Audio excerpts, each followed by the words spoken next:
தோழமை சொந்தங்களுக்கு பணிவான வணக்கங்கள். அன்புடன் கேவிஎஸ்.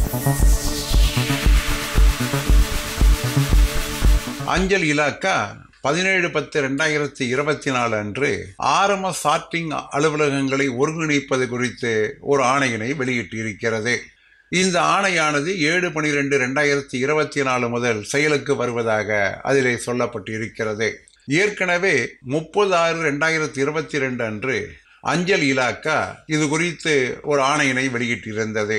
அந்த ஆணையின்படி L1 அலுவலகங்கள் எல்லாம் NSH என்று சொல்லக்கூடிய தேசிய சார்ட்டிங் ஹப்பிலே அவைகளை இணைத்திட வேண்டும். L2 அலுவலகங்கள் எல்லாம் இன்ட்ரா சர்க்கிள் ஹப் என்று சொல்லக்கூடிய ICHலே அவர்களை இணைத்திட வேண்டும் என்று சொல்லப்பட்டிருக்கிறது. ஸ்பீட் போஸ்ட் மற்றும் ரிஜிஸ்டர் ஹப் என்பது தனித்தனியாக L1 L2 தனியாக செயல்பட்டு இருந்தால் அவைகள் எல்லாம் ஒரே நகரத்தில் இருந்தால் அத்தனையும் ஒன்றாக இணைத்து ஒரே ஒரு ப்ராசஸிங் ஹப் இருக்க வேண்டும் என்று சொல்லியிருக்கின்றார்கள். சென்னையிலே ஏராளமான சார்ட்டிங் ஹப் என்பது இருக்கிறது. அண்ணா சாலையிலே கூட தனித்தனியாக இருக்கிறது. ஸ்பீட் போஸ்ட் தனி, ரிஜிஸ்டர் தனி என்றெல்லாம் இருக்கிறது. இவைகளெல்லாம் ஒன்றாக இணைக்க வேண்டும் என்றால் இதிலே நிச்சயமாக பல பிரச்சனைகள் வர இருக்கின்றன. ஊழியர்கள் உபரியாக்கப்படுவார்கள். வரக்கூடிய அந்த பேக் என்பதும் குறையும். நிறைய அதனால் பிரச்சனைகளை RMS ஊழியர்கள் சந்திக்க நேரிடும். ஏற்கனவே இது குறித்து ஒரு கடுமையான ஆட்சேபங்களை தெரிவித்ததனுடைய அடிப்படையிலே இந்த ஆணையானது அஞ்சல் இலாக்காவால் செயல்படுத்தவில்லை. அதற்கு மாறாக தற்பொழுது 17/10/2024 அன்று இந்த ஆணையினை செயல்படுத்திட ஆணை வெளியிட்டிருக்கிறது.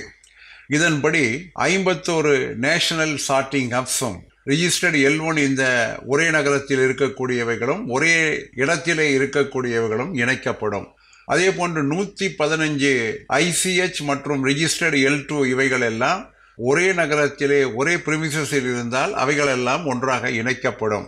27 NSH மற்றும் ரிஜிஸ்டர்டு L1 எல்லாம் தனித்தனியான இடத்திலே ஒரே நகரத்திலே செயல்பட்டு இருந்தாலும் அவைகளும் இணைக்கப்படும். 8 ICH மற்றும் ரிஜிஸ்டர்டு L2 அவர்கள் ஒரே நகரத்திலே இருந்தால் அவைகள் எல்லாம் இணைக்கப்படும்.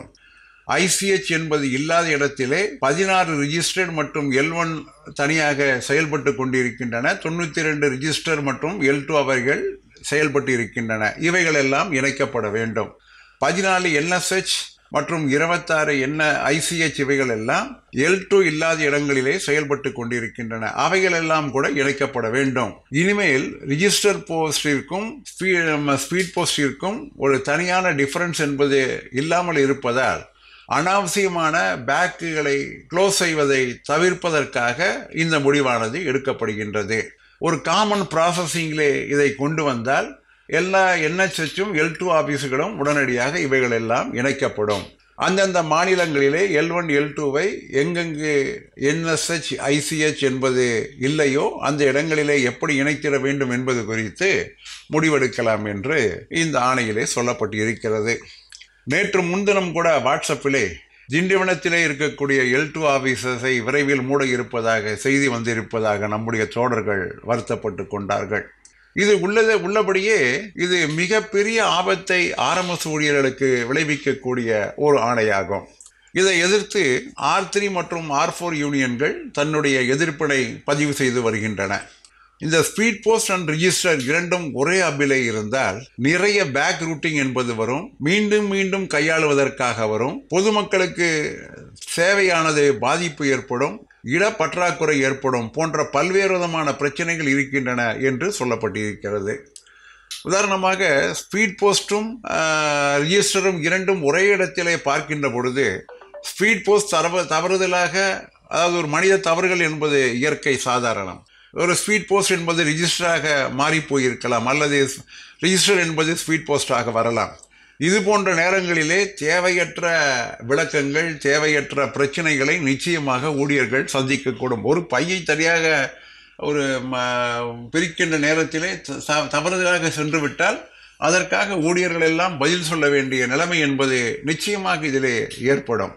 ஏற்கனவே இருக்கக்கூடிய அமைப்பு என்பது மிகச் சரியான அமைப்பு இருக்கின்ற நேரத்திலே இவற்றை மாற்றி அமைக்க வேண்டிய அவசியம், நிர்பந்தம் என்பது எதற்காக இருக்கிறது?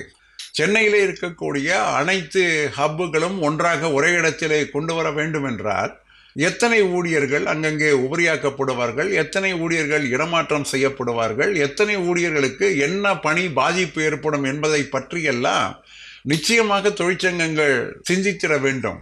தொழிற்சங்கங்களை கலந்து ஆலோசிக்காமல் அவசர கோலத்திலே 2 ஆண்டுகள் கழித்து இந்த ஆணை மீண்டும் வெளிவந்திருக்கிறது என்றால் அதை நிச்சயமாக எந்த தொழிற்சங்கத்தாலும் ஏற்றுக்கொள்ள முடியாது என்பதுதான் ஒரு உண்மையான செய்தியாகும். இதனை கண்டித்து ஏற்கனவே R3 மற்றும் R4 இயக்கங்கள் போஸ்ட்கார்டு கேம்பெயினை நடத்தின, மிகச் சிறப்பாக நடத்தின.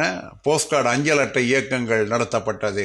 அதனுடைய தொடர்ச்சியாக வரக்கூடிய 27/11/2024 அன்று ஒவ்வொரு சர்க்கிள் ஹெட் குவார்ட்டர்ஸிடம் மாநில தலைமை அதிகாரி அலுவலகம் முன்னால் ஒரு ஆர்ப்பாட்டத்தை செய்திரும்படியும் 3/12/2024 அன்று ஒரு நாள் அடையாள உண்ணாவிரதம் மேற்கொண்டபடியும் இந்த சங்கங்கள் அறைகோல் விட்டிருக்கின்றன. RMSஐ பாதுகாக்க வேண்டும் என்றால் இந்த போராட்டங்களை நாம் எழுச்சியுடன் நடத்திட வேண்டும். இல்லை என்றால் எதிர்காலத்திலே RMS என்பது அஞ்சல் பிரிவுடன் இணைக்கப்பட்டு ஏற்கனவே இந்த இலாக்கா திட்டமிட்டிருந்த ஃப்ரண்ட் ஆஃபீஸ் பேக் ஆஃபீஸ் என்கின்ற அந்த பழைய ஃபார்முலா அமுல்படுத்துவதற்கான அனைத்து சாத்திய கூறுவிற்கும் இது முன்னோட்டமான ஒன்று என்பதுதான் என்னுடைய கருத்து. என்ன தோழர்களே, என்னுடைய கருத்திலே நீங்கள் உடன்படுவீர்கள் என்று நம்புகின்றோம். அவர்களுடைய போராட்டம் வெல்லட்டும் என்று கூறி முடிக்கின்றேன். மீண்டும் சந்திப்போம். அன்புடன் KVS.